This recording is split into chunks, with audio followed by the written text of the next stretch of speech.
осы облыстардың бәрі түгел орыстар келіп, солтүстік Қазақстанды бөліп әкетеміз деген әңгімелерді қылып, үгіт насихат жұмыстарын жүргізе бастады. Ауыл шаруашылығы қаншалықты қиын сала?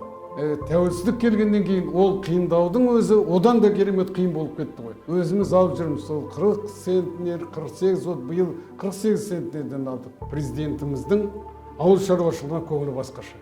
Бұл сіздің сұрағыңызға кейбіреулер қарсы болды мүмкін. Мемлекеттік қолдауды шаруалар қаншалықты сезініп жатыр?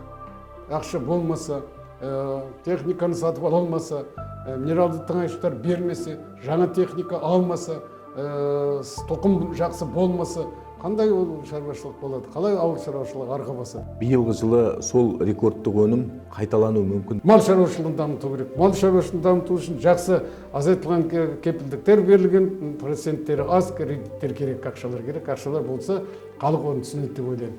Ал енді қатарынан 2 жыл осылай болғанын мен көрген жоқпын.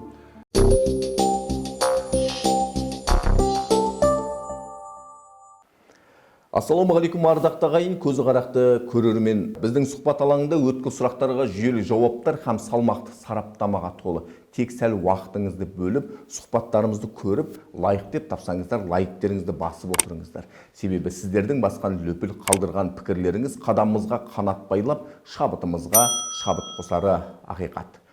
Көп сөйлеп созбайық, әдептен озбайық. Құрмет белгісі орденінің, сонымен қатар құрмет парасат ордендерінің иегері Құдайберген Қалиев. Аға, ассалаумағалейкум, қош келдіңіз. Уағалейкумассалам, рахмет. Енді сізді аға жалпы отандық ауыл шаруашылығының дамуына еселі еңбек сіңірген азамат ретінде жақсы танимыз ғой біз. Әйткенмен қараша халық көрермен жақынырақ білсін деген ниетпен өзіңізді жақынырақ таныстырайықшы. Өзіңізді, туған жеріңізді сол турасында әңгімемізді бастасақ.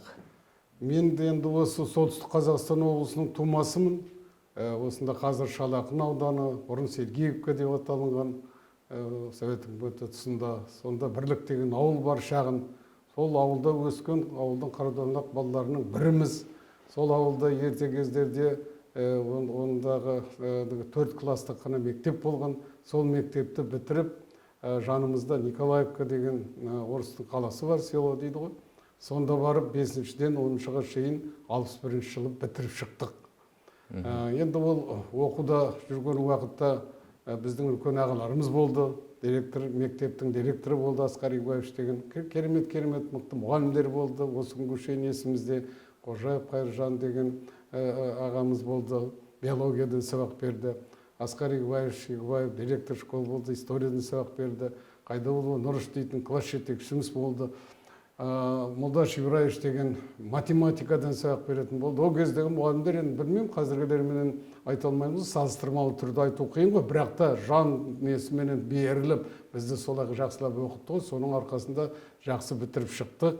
Тоқтамастан келіп, 61-ші жылы, оқу бітірген жылы, Алматының сельхоз ауыл шаруашылық институтына келіп түстік. Солай 61-ші жылдан 66-ші ол кезде 5 жыл оқиды, біз агрономдық мамандығын алып шықтым.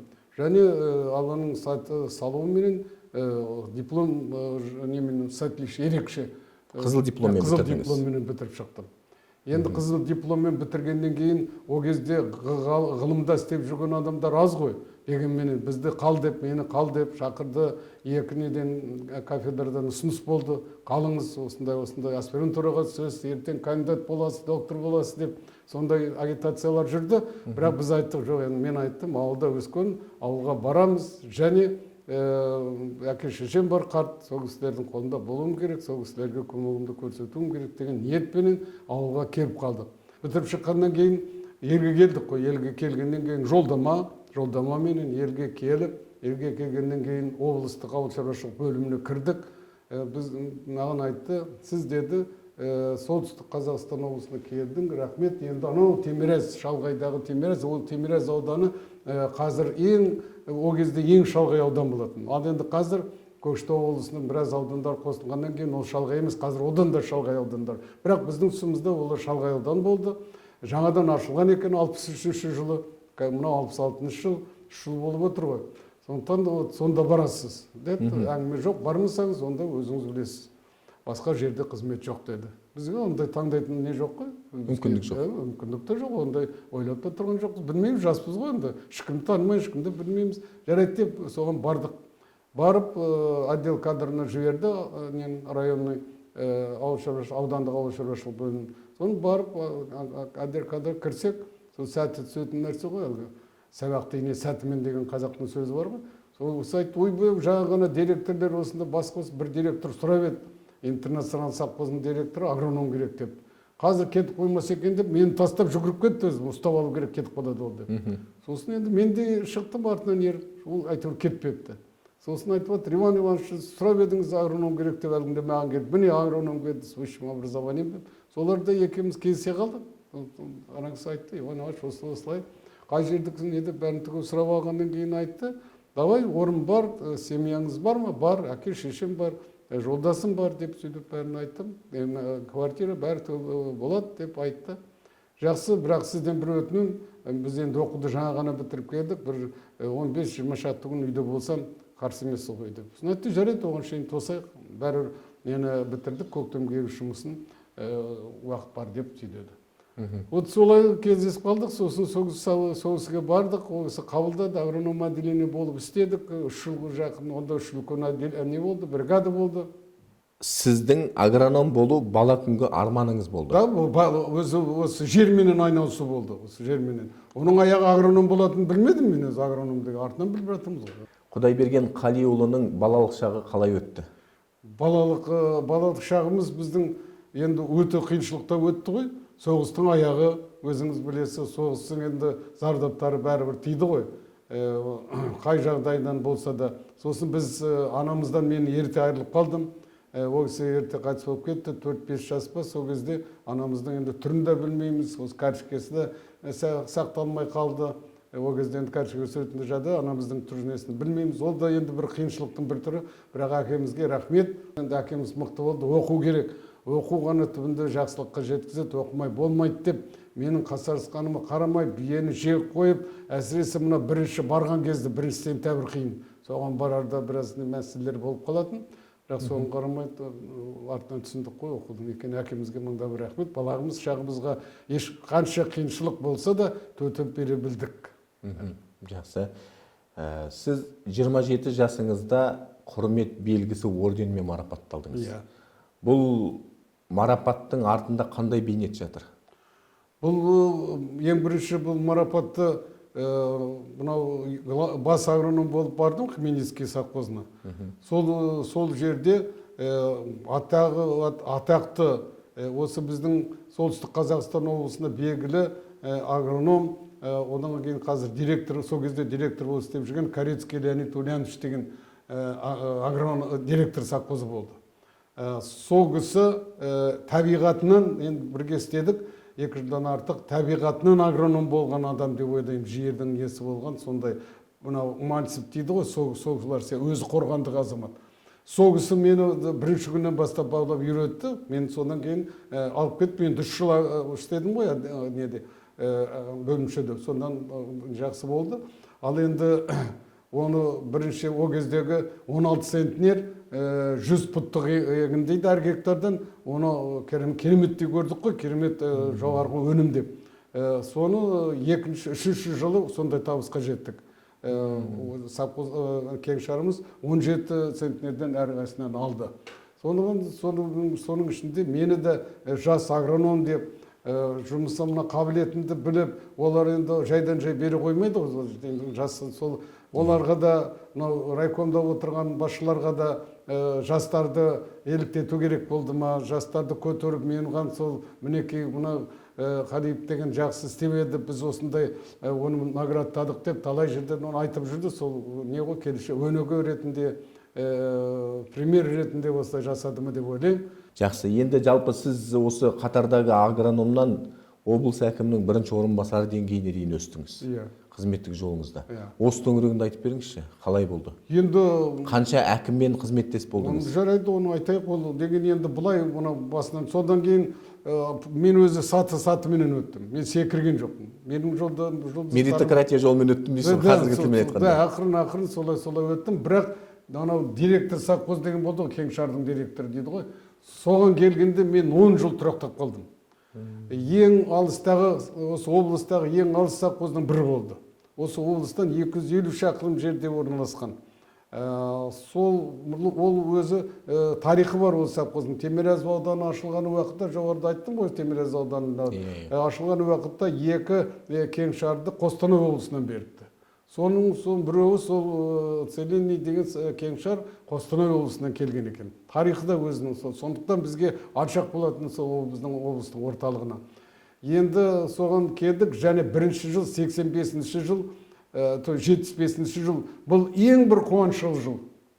Ең бір қуаншыл жыл. Мені тыңдап отырған құрдастарым, одан кейін інілерім біледі мұны. Бұл жыл бәріміздің есімізде қалды. Егін шаруашылығында да өте жағдай, мынау азық түлік деген шөп, жем шөп деген бәрібір керемет қиын жағдайға мен тап болдым. Соған қарамай, сабан деген жетіспейді. Жанымызда Қостанай облысының шаруашылықтарында жерлері көп олардың. Біздерде мысалы 25 000 гектар жер десек, оларда 30-35 000 әрбір кеңшарларында. Солардың артық қалған сабандарын жинап, өзіміздің мына орталықтан, әсіресе біздің аудан жақта қуаншылық бір жылдары болды. Солай шыңдалдық біз сол. Бірінші жылы сондай қиыншылыққа келіп, малды да аман есен әйтеуір көпшілік көмекпенен алып шықты. Ондағы жұмыстар көп. 10 жыл қатарынан істедік, жаман істеген жоқпын. Облыс бойынша, аудан бойынша енді алдыңғы қатарлардың бірі болдым. Облыс бойынша жақсы болып есептелініп жүрдім. Бірақ енді алыста болғасын ба, әлде жұмыс істеп атқасын, осы істеп жатыр, осы жұмыста дедім екен, кім білсін, онша маған көңіл аудара қоймады. Бірақ та бірінші хатшымен, ауданның бастарымен бәріменен жақсы болдық. Солар мені ылғи жақсы істейді деп қошаметтерін көрсетіп жүретін, бірақ жоғарылатқа қойған жоқ. Соның бір күндерді 10-шы жылда осы обкомға шақыртып, мені бастық боласын деді. Сосын соған келдім. Енді ол басқа жұмыс көрінеді. Мынау енді шаруашылық жұмысы, бірақ 10 жыл істеген, дегенмен неміз бар ғой. Бұнда енді мұғалімдермен жұмыс істеу керек. Сосын мынау больницаларымыз бар деген сияқты, мынау торговля, сондай жұмыстарды, бірақ енді жақсы игеріп алып кеттік. Және өзі қаланың түбінде бір кішкене демалыста болып қалды бұлай. Бұларға бізге қараған уақытта бізде Темирязев ауданында халық жетіспейді, жұмысшы жетіспейді, қиыншылық бар. Біз күні-түні жұмыс істесек те болады. Бұларда кеңшардың бастықтары сол сағат 6-7-ге шейін жексенбі демалатын көрінеді. Бізде онда жоқ болатын, бір түрлі болып көрінді ең бірінші кездерде. Соған қарағанда кішкене бұлай тыныстанып алдық деп айтуға болады.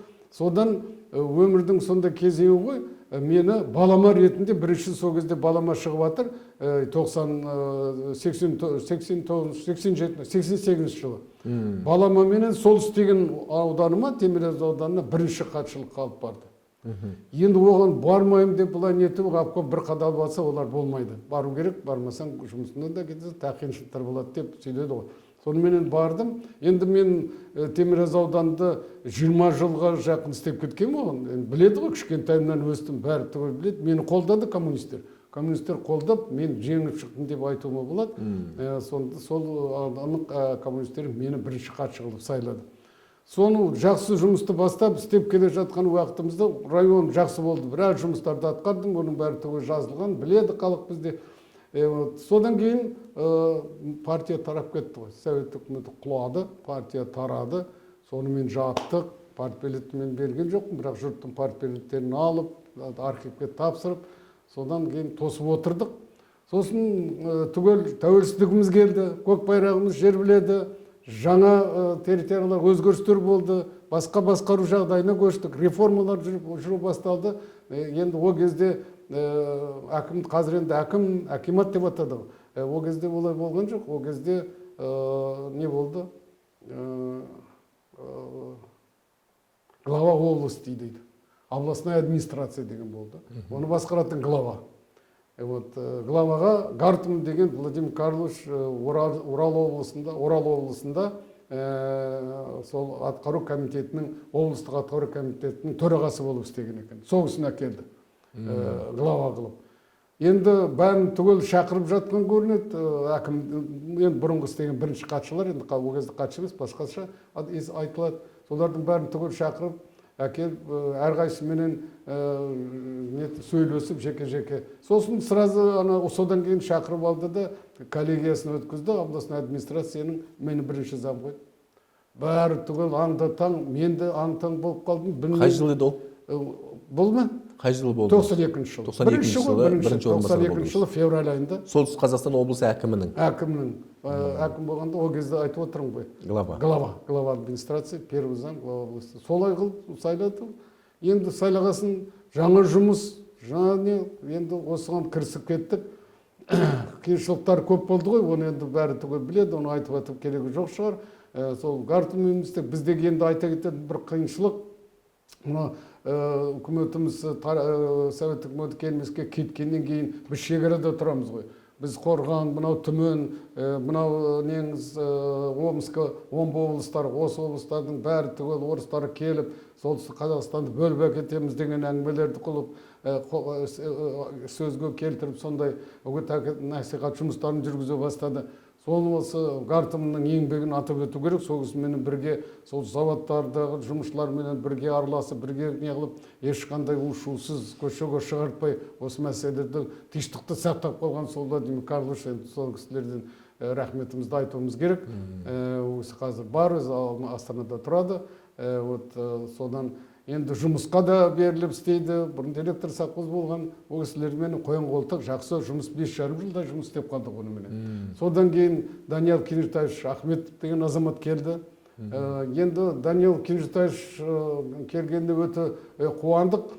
Себебі біздегі енді мынау ТЭЦ-тің жағдайы ол кезде нашар болды. Көмір алуға ақша жоқ бюджетте. Ақша жоқ, мемлекетте ақша жоқ, оны табу керек, бізге қиын. Бізде аграрлық облыс қой, аграрлық облыс, өнеркәсіп жоқ.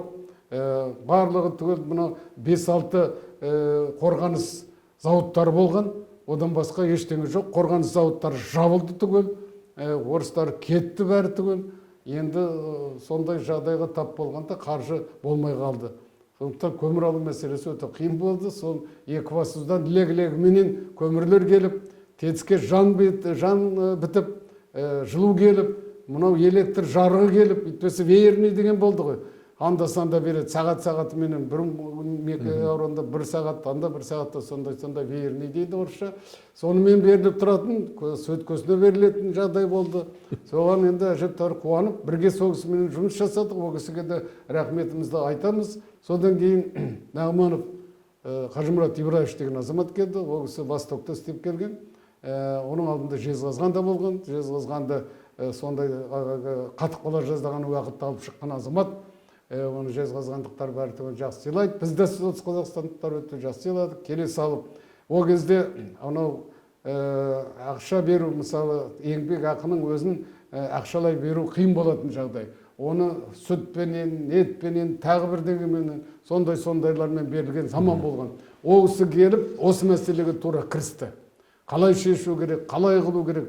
Соны мынау экономистік блокпенен көп жұмыстап жасап, сол мәселені ақыры ол кісі тындырды. Жұрт ақшадай кәдімгі ақшаны қолға аласың, теңге дегенді көре бастады ғой халық. Соны көріп, қуанып, сосын мынау ауыл шаруашылығында, әсіресе ауыл шаруашылығындағы енді жеке шаруашылықтар бар ғой. Жеке шаруашылықтағы өнімдер бар, сүттер бар. Солардың бәрін түгел алу керек болатын болды ғой. Ол кезде алатын ешкім сол мәселелерді ұйымдастырды. Осы қаладағы сүт қорытатын зауыттарға соларды әкеліп беру мәселесін ұйымдастырып, сонда көп жұмыстар жасады. Ол кісіменен де жақсы қызмет жасадық. Қазақ тілінен үйретті біраз. Рахмет, ол енді ортамызда жоқ, жатқан жері жәннатта болсын. Ал енді одан кейін Смирнов деген азамат келді, Анатолий Владимирович деген. Оны да жақсы танитын едік. Ол кісіменен де шамалы істедім мен ол кісі, сосын басқа жұмысқа ауысып кеттік. Ол кісі келгеннен кейін бірақ жақсы жұмысты бастап кетті.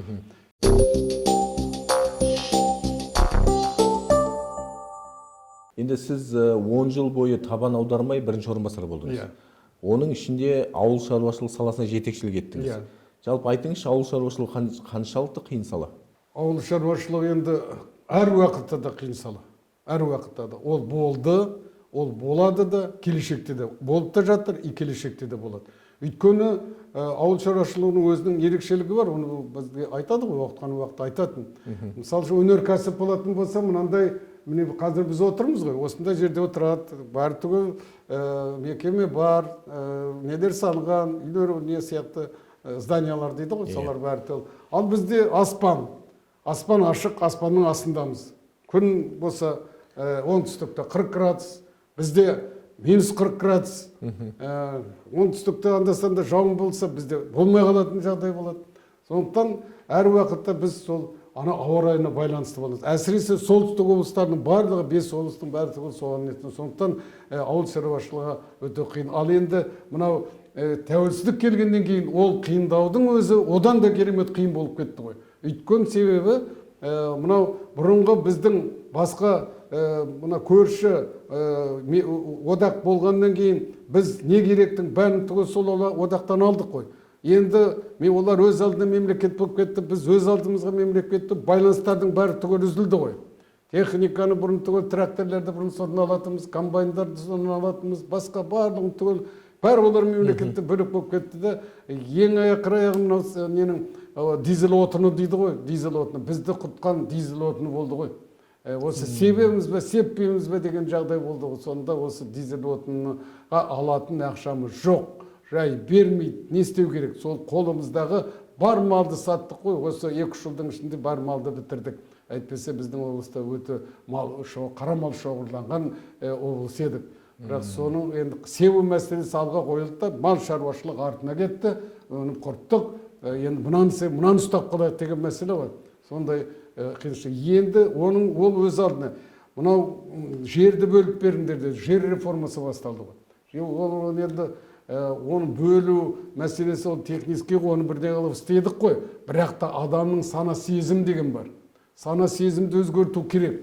Өйткені о кездегі біздің барлығымызда солай болдық қой. Үкімет бәрін береді, үкімет қиыншылық болса көмектеседі. Үкімет мысалы үшін оқуды бітіреді, оқуға түсіреді, армияға алады, армиядан келесің, жұмысқа кіресің, оқу осы үкімет ойлады ғой, біз ойлаған жоқпыз. Сосын тракторға отыр, ақшасын береді. Ал енді қазір біз айтамыз, міне мынау жер, мынау мінекей саған берілетін трактор. Осыны аласың да өзің несің. Өзің дегенде өгіз қара күшің бар деген болу керек деп қазақтың сөзі бар. Солай деп үгіт насихат жүргізу, сана сезімді ояту.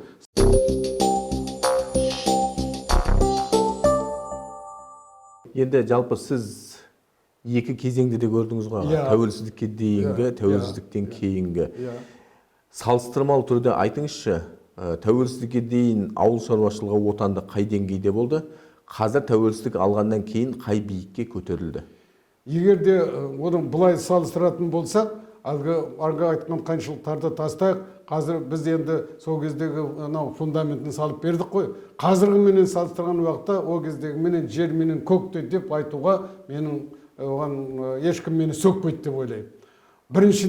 Біріншіден халық мінекей осы ауыл шаруашылығында істеп жүрген, қазіргі істеп жатқан көбіне қазір жастар келді. Бұрынғы істеп жүрген жігіттер бар, бәрі түгел үлкен басқаша сезіммен, басқаша санаменен осы жердің хозяйны, осы жерге мен иемін, осы жерде жалғыз мен істемеймін, келешекте менің балаларым істейді деген ұғымменен қазір жұмыс жасап жатыр. Ол үлкен бір мәселе. Соның шеңберінен, соның несінен шығатын мәселе, анау келетін болса қазіргі техника мәселесі. Қазіргі мынау тракторлер, қандай түрлі тракторлер жер-жерден келіп жатыр, белдер дейміз ба, класс дейміз ба, мына қазіргі комбайндар, класс комбайндар, қазіргі жандерлер, қазіргі енді мынау Ресейден келіп жатқан комбайндардың да жақсылары қазір бар, оларды басқа Европаға қарап кішкене зөп жатыр комбайндарын. Басқаша болып түгел өзгерді ғой бұлар. Қазіргі енді салыстыруға мен ойлаймын келмейді. Біз дұрыс жолда тұрмыз.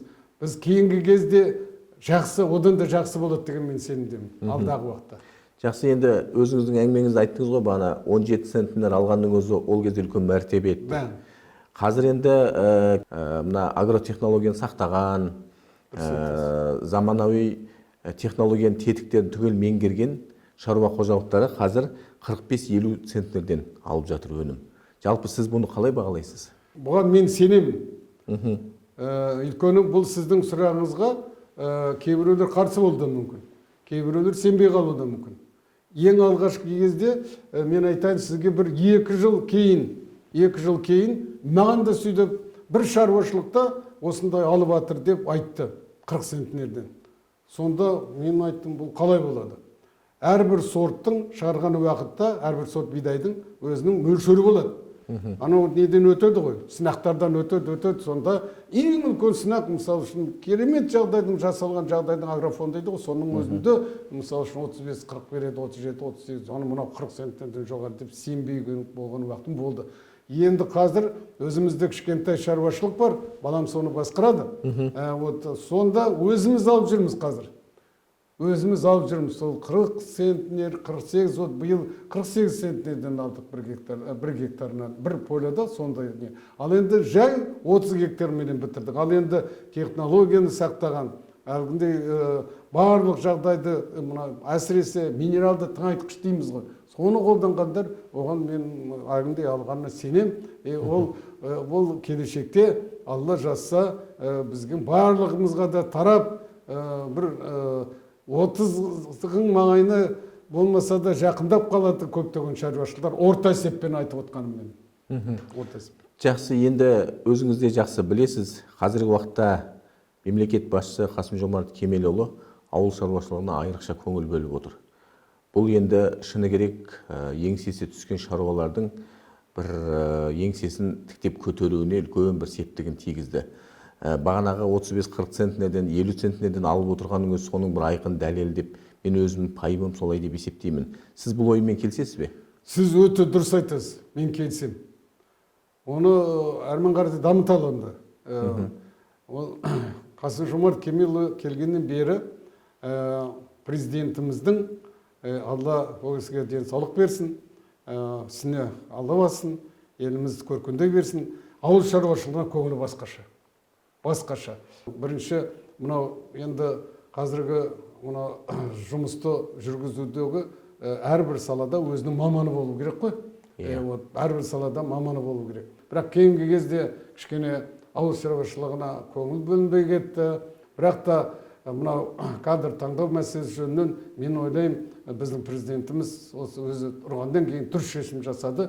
Айдарбек Сейітовичті осылай ауыл шаруашылық министрі қойған. Себебін айтайын, ол кісі мынау жерде өскен, осы арада жұмысты бастаған, ауыл шаруашылығын жақсы білет, және 8-9 жылға жақын әкімнің бірнеше орынбасары болды, бірнеше ауданда әкім болып істеді.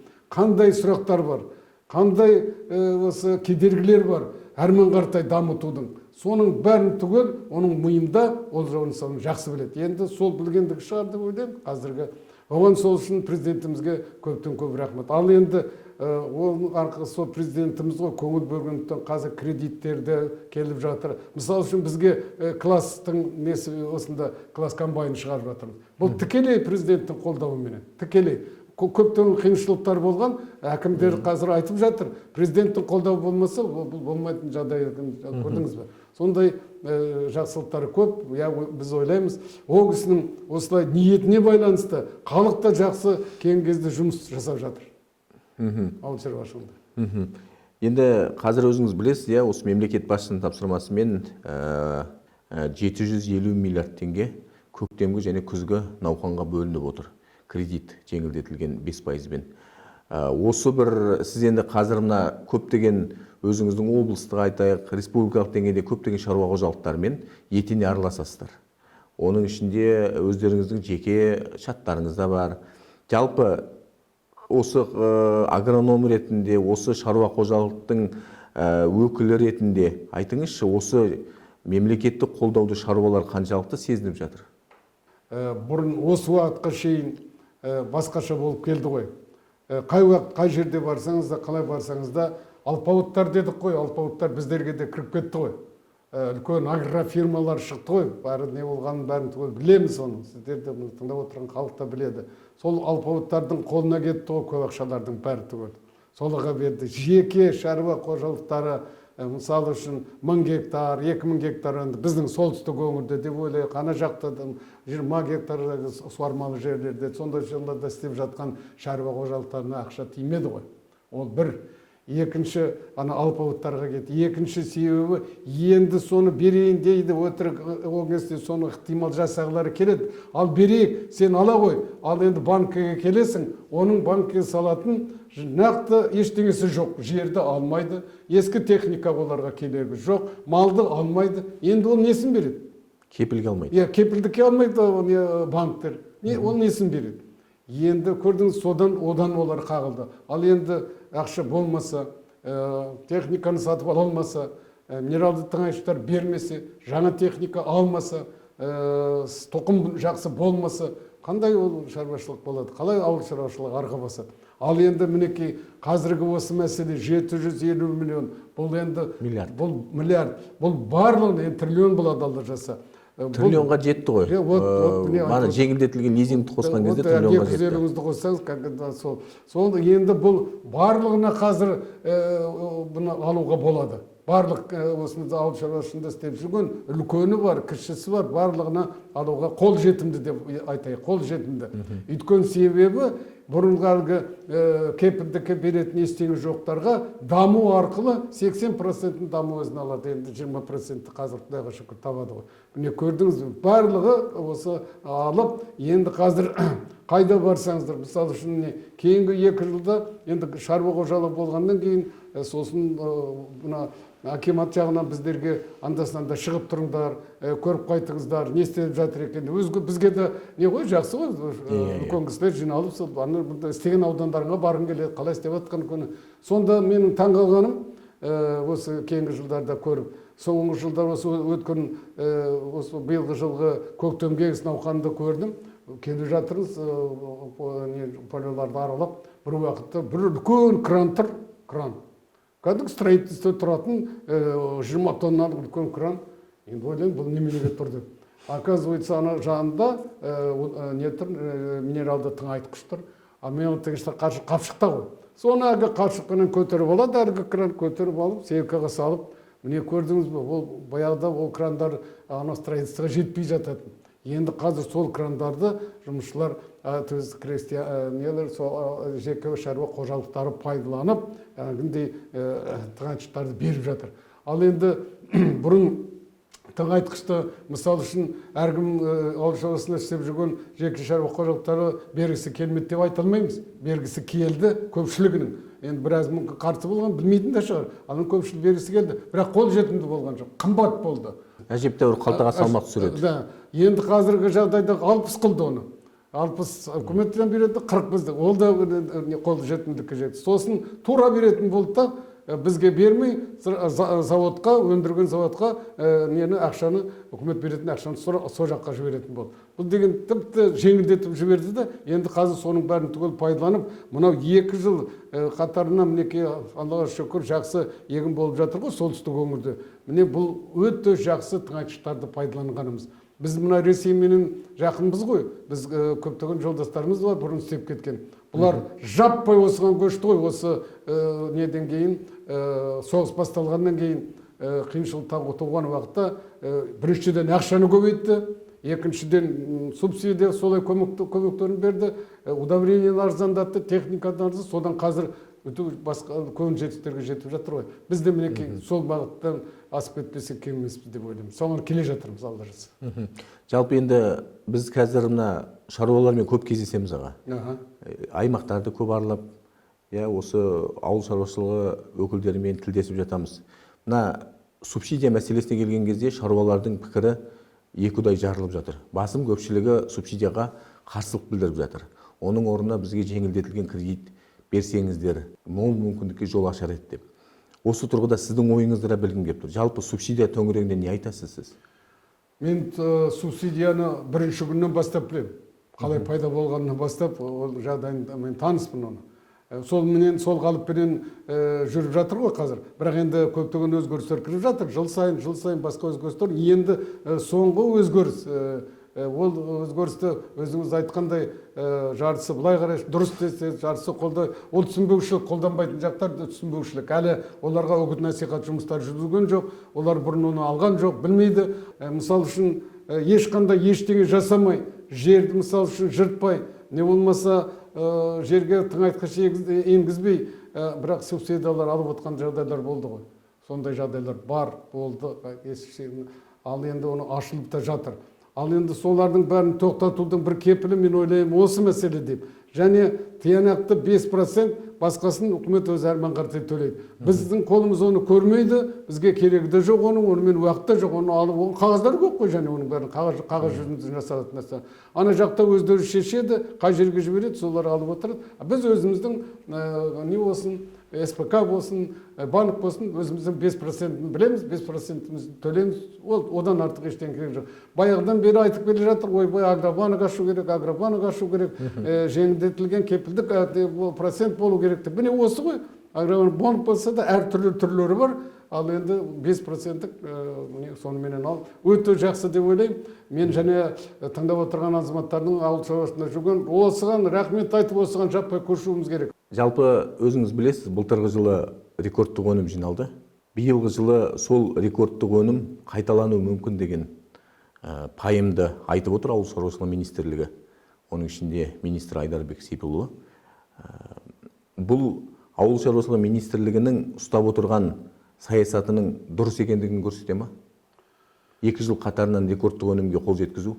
Бұл дұрыстығын көрсетеді. Дұрыс жолда тұрғанын көрсетеді. Бұл министрліктің үлкен орасан бұлай ұйымдастырушылық жұмысының арқасында деп мен есептеймін. Бұл жайдан жай келмейді, бұндай жағдай. Өйткені бұл мынау қазіргі енді басқа облыстарды білмеймін, мына 5 облысты білеміз ғой. Сол 5 облысты білемін. Солардың барлығында да бізде өзіміздің шатымыз бар. Ветерандардың шаттары бар. Сонда хабарлап тұрады. Әр облыс, Павлодар облысында осыншама алдық, осындай.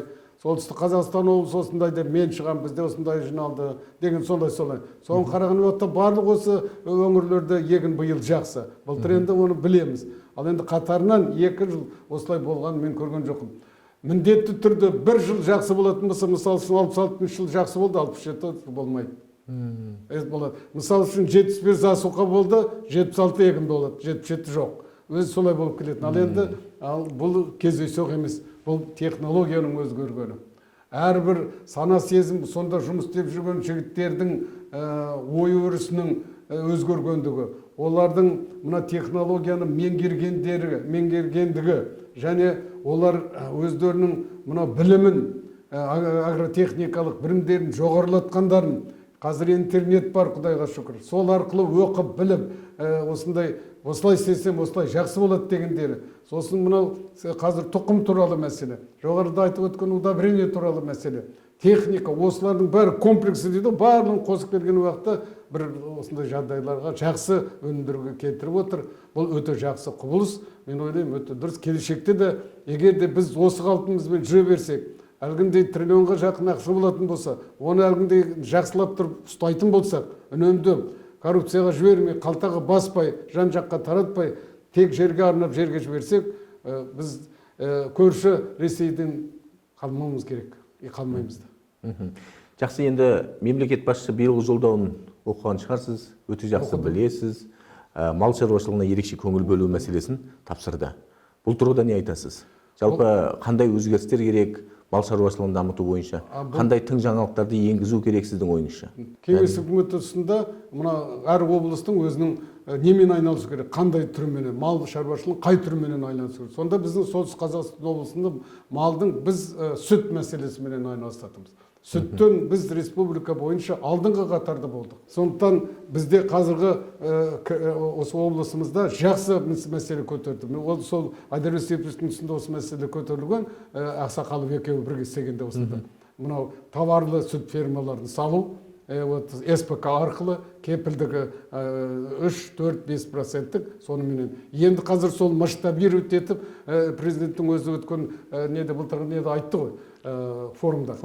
Енді бәрі түгел тарап кетті, қазір республиканың жер-жерінде салынып жатыр. Біз енді соныменен тоқталған жоқпыз. Біздің өңірде қазір 8 мыңдық салынып жатыр, Геннадий Геннадьевич, 8 мың малға. Ал енді біздің екінші геройымыз, еңбектің ері, Руслан Жұмабекұлы, Руслан Жұмабекұлы 10 мыңдық салып жатыр.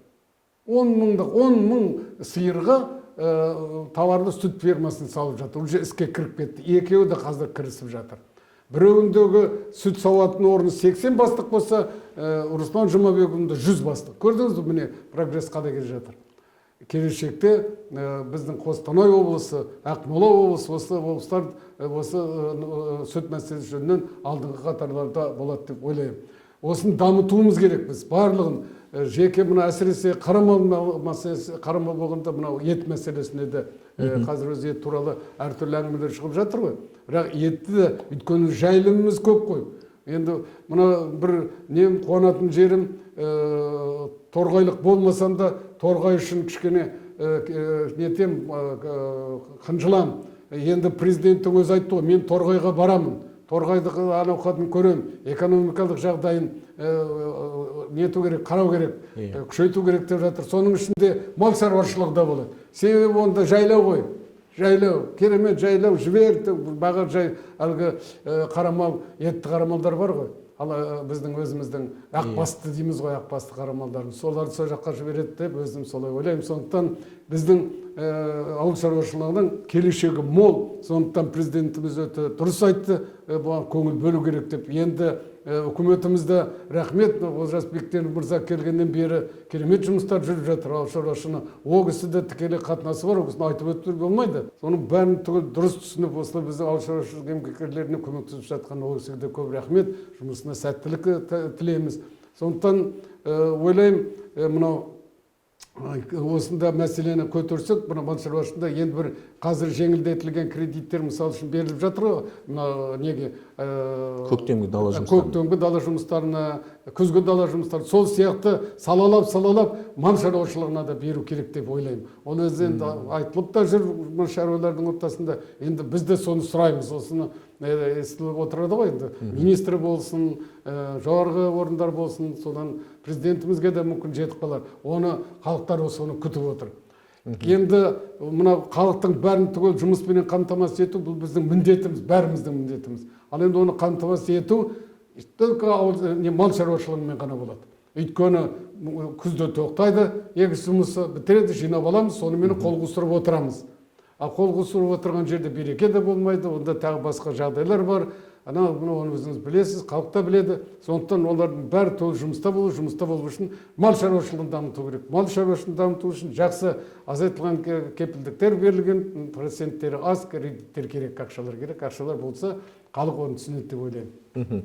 Енді биыл мемлекет басшысы өзіңіз білесіз, жақында ғана Ақмола облысында шаруалармен кездесуінде болды. Сол жерде мына былтыр өткен форум биылда жалғасын табады, бұл дәстүрге айналады деген әңгімені айтты.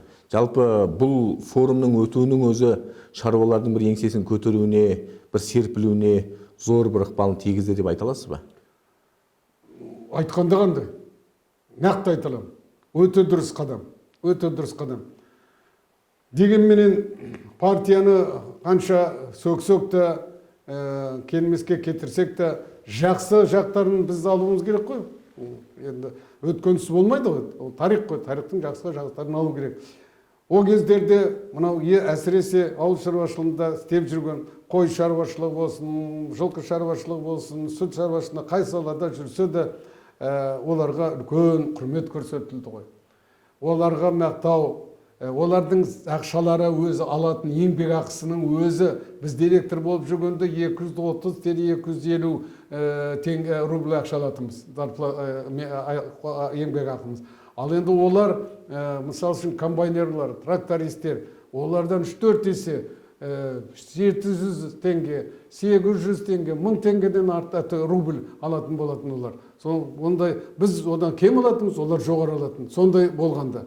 Ал енді оларға ордендерін беріп, медальдарын беріп, Астанаға не болмаса Алматыға шақырып, кереметтерін Алматыға шақырып, одан кейін облыста шақыртып, одан кейін ауданда барлықтарын түгел бастарын қосып, марапаттап, солар айтып, олар солай көңілденіп, елге қайтып, одан сайын жақсы қызмет істейтін еді ғой. Сол үрдіс тоқтап қалды ғой совет үкіметі құлағаннан кейін.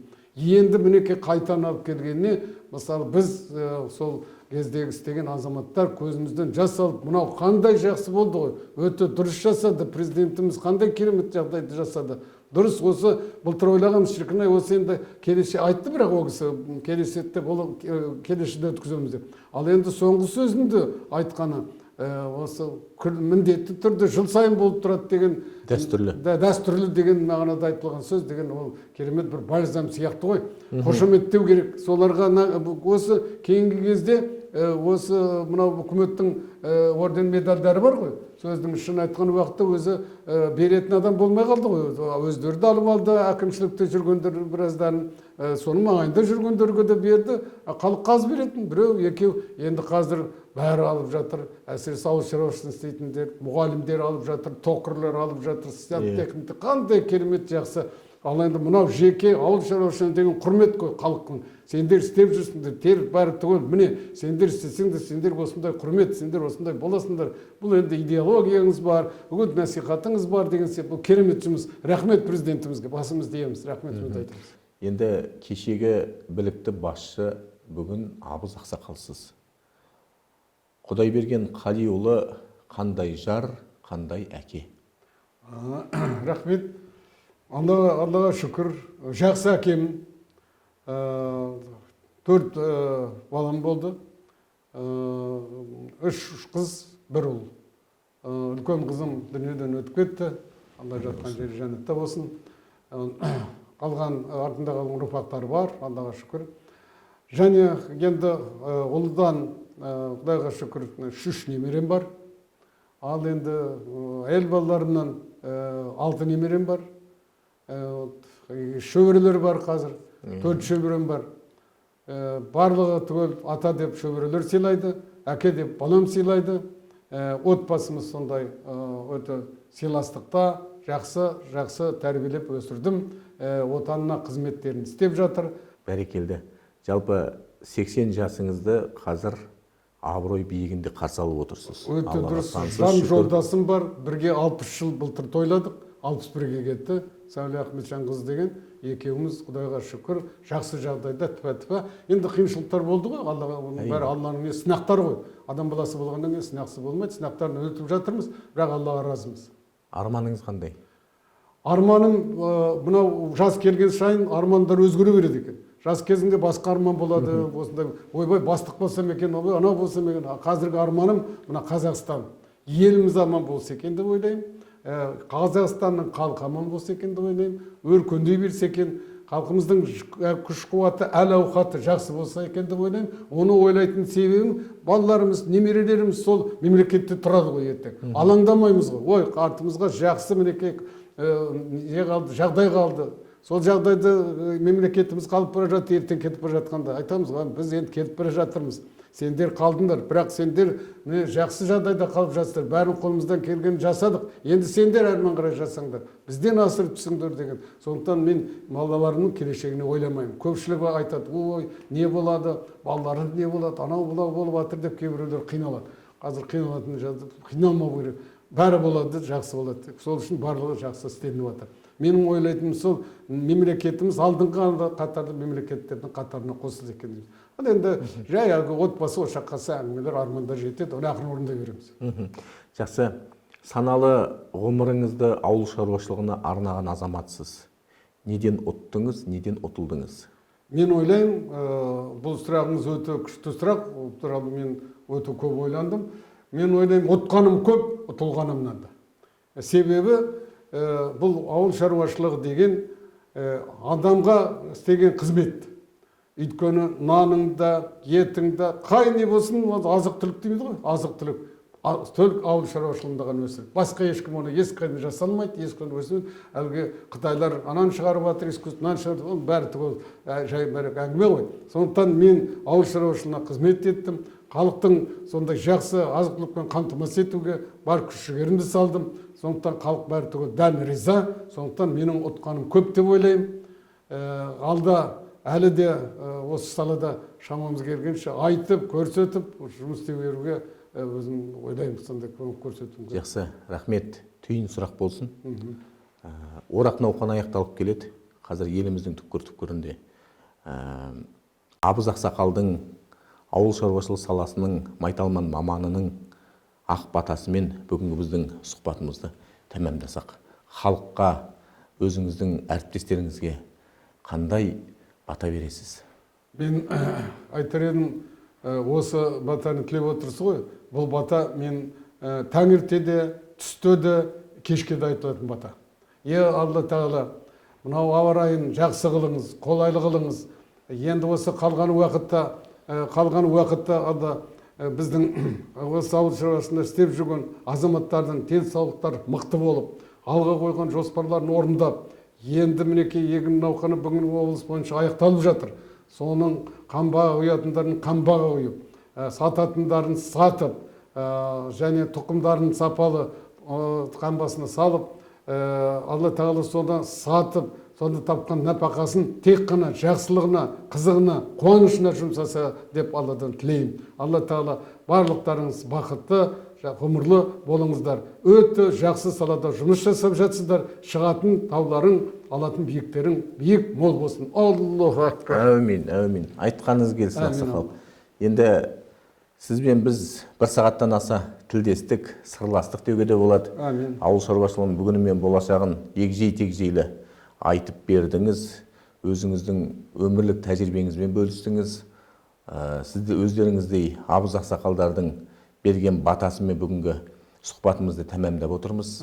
Отбасыңызға амандық, деніңізге саулық тілеймін. Алла Тағала еліміздің ішін даудан, сыртын жаудан сақтасын. Бауырымыз бүтін, балжанымыз аман болсын. Сізге көп рахмет аға, бай қуатты болыңыз. Рахмет сізге де. Рахмет. Я достар, осымен бүгінгі біздің сұхбатымыз тәмам. Бүгін бізде қонақта болған құрмет парасат ордендерінің иегері, Солтүстік Қазақстан облысының құрметті азаматы Құдайберген Қалиұлы. Келесі кездескенше аман, сау болыңыздар.